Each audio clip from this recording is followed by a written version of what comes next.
I'm Joyce Tischler, the General Counsel of Animal Legal Defense Fund, and this is Edgar, who came from the ALDF versus Woodley hoarding puppy mill case in Sanford, North Carolina.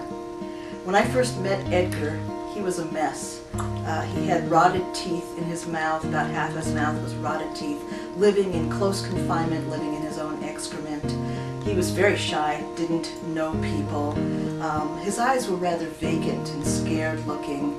His fur was brittle and dry because he hadn't had adequate nutrition. Every day that he lived with Woodley, and he lived there for 10 years, he had to fight for food. He had to fight 300 other dogs to get anything to eat. Sometimes there was no food at all for any of them. If you've ever had a toothache, you know how painful that is. Think of what it would be like if your entire mouth, or half of your mouth, were filled with rotting teeth.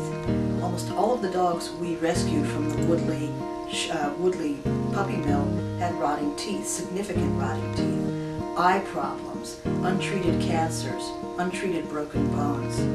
It was a terrible situation, and it really was a hellhole for these animals. Getting them out of there was a miracle, and one that we celebrate every day. Edgar's learned a lot in the 3.5 years since he's left there.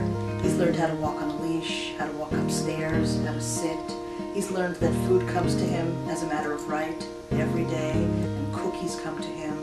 He's gotten the veterinary care that he needs to be healthy and well, and he's filled out.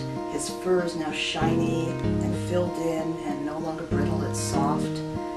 But most of all, the biggest change is in his eyes, because now his eyes are those of a dog who knows that he's loved and is cared for, and they're very bright, and he greets every day with an incredible joy. He teaches me a lot about how to